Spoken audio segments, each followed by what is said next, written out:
TEDx Amsterdam 2009 with guest speaker Mr. Kevin Kelly, technology guru and co-founder and editor of Wired magazine, reporting on how technology affects culture, the economy and politics. Mr. Kelly, thank you very much for talking to us. What is the main thing that you have been wanting to convey to us today? That technology is more than just things that are in your pocket or on your desk. That it's a larger force that's running through not only our lives but the entire universe, and so we can become part of something bigger than ourselves when we participate in technology.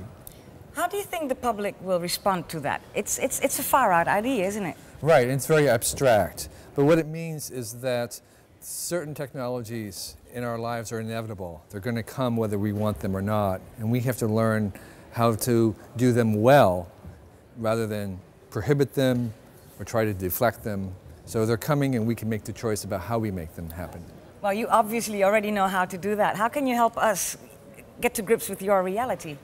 I think one of the things that we want to do with technology is make it more convivial, more at one with life, since it comes from life itself. And so we can do that by keeping technology open and keeping it transparent, keeping it flexible, versus keeping it opaque and rigid and closed.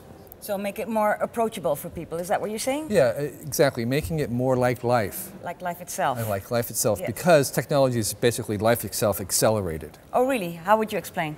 Well, it's derived in the same principles that life has, the same self-organizing principles. And of course, it comes from our own minds, so it has a base in life.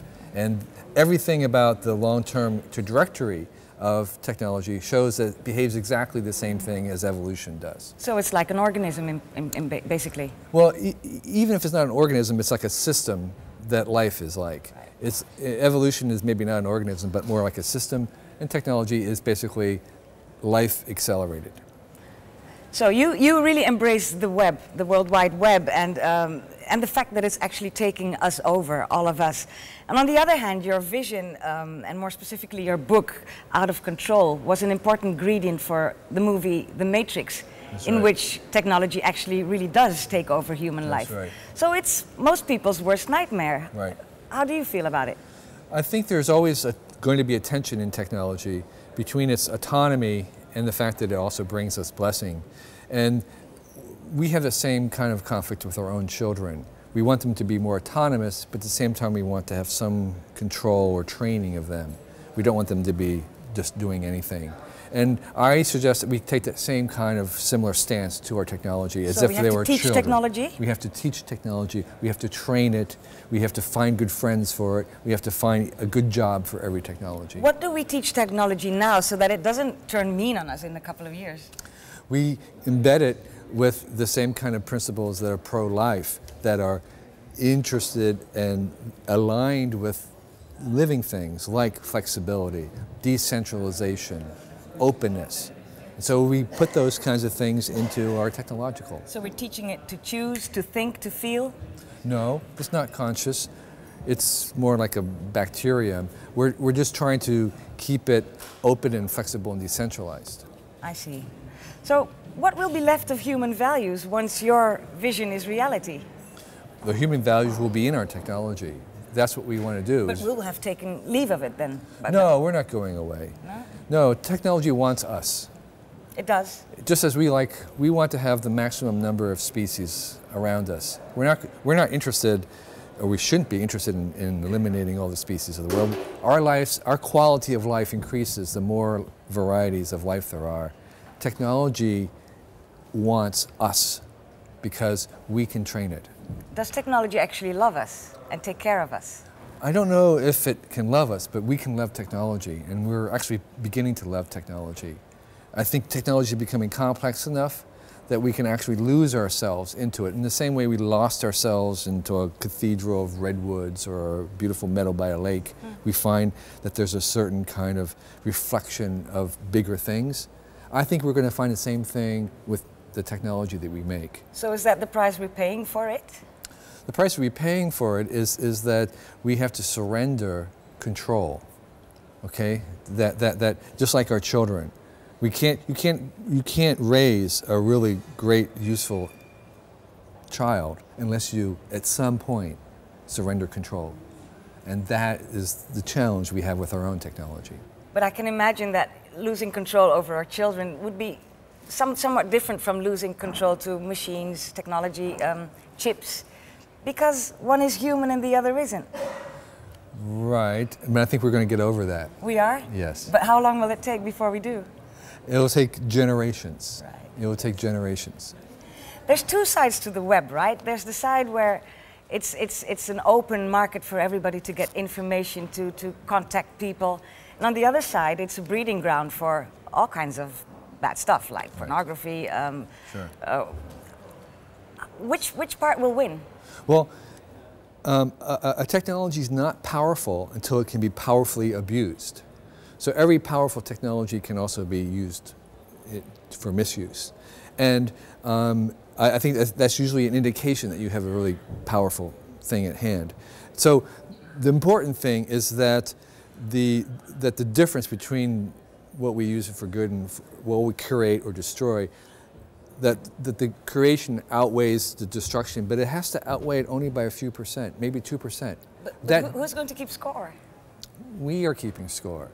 We evaluate all the time. Every time we are presented with a technology, we do a calculation to say, will this improve? Will I have greater options and opportunities with this more than I had without it? And that's what technology brings us. It gives us choices and opportunities.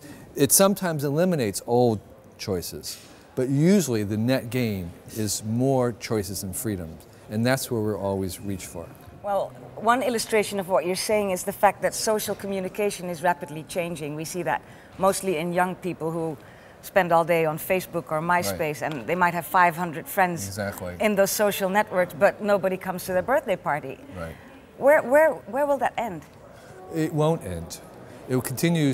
We'll continue to explore. What we're figuring out or playing with social media like Facebook is new ways to have friends. The fact that someone doesn't come to your birthday party is the limiting factor. People will retreat back and have their birthday party if that doesn't work. But what we're inventing is new ways to have friends, in addition to the old ways. But how real is that? I mean, it's anybody can be anybody on the internet, can't they? Right, and so it's a real way, but it may not be very important for most things, but there will be some uses for it, and that's what it's another option. It's another way to have friends. So we have your birthday friends, you can have your community friends, you can have your Facebook friends.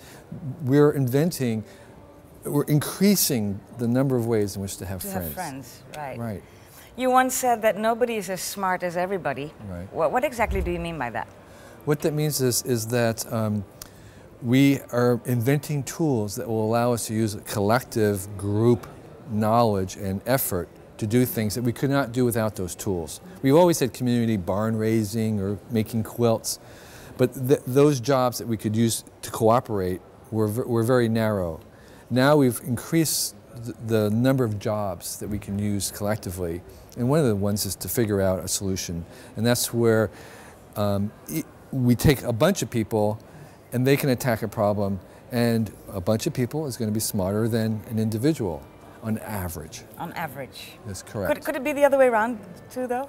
Well, here's an example of photography in Flickr. Flickr is this site that you can post up, amateur can put web pictures up. A professional photographer is going to be better than any amateur, but no professional photographer is better than all amateurs together. So if you want to find a really great picture, you can find it on Flickr somewhere. If you have only one person to hire, you should hire a professional photographer. Right. So everybody is smarter than one person. So 5,000 days ago, none of us could imagine what technology would bring us today. Can you imagine what it will bring us 5,000 days from now? I can't imagine what will happen, but one thing I learned in those 5,000 days is that we have to believe the impossible. Because what happened in the first 5,000 days of the web was basically considered impossible 5,000 days earlier. For instance, Wikipedia, this idea that amateurs for no pay could write an encyclopedia that everybody would go to and depend on. That's an impossible idea. That just can't happen. Yet it's here. Yet it's here. Right. So I've learned to believe some of the impossible things that people say are going to happen. And not to expect anything, but just to wait and see what comes? Well, I think we can expect certain things. We can't expect the specifics, but there's trajectories that technology has had. And one of the things is that it's going to become more complicated, more complex. We know that. We'll just have to live with it. We have to adapt to it. We know that it's going to always favor things that are open, systems that are open, rather than proprietary. So we can look forward to that. We know that Moore's Law is going to continue, and chips will get half as cheap and twice as good. Exactly. We know that's going to happen. So we'll just have to see what that brings us. So those kinds of things we can expect. There's some questions I would like to ask you from people who are watching us now on the in a live stream location somewhere else in Amsterdam, if you will permit me. One question is, you say, sir, that the energy has evolved from a human to a city to a microchip. Mm-hmm. What will be the next step, this viewer asks? Will that be a city of microchips? Yes. Yes? How would that look? Well, I think we're doing that right now. We're taking all the computers of the world and linking them up as if they were one chip. So we have one huge global computer. And that computer is going to basically be the platform that everything, commerce and our culture and our entertainment, everything's moving to that one cloud of computers. And so in that sense, it was a city of computers. City of computers. The second question coming from that location is, technology throughout the ages has caused us to use an ever-increasing amount of energy. Right. And how will technology save our planet without diminishing the technological growth?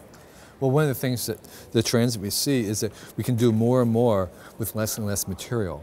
So there actually is a dematerialization that happens in our economy right now. The amount of economic value per atom has actually been going up.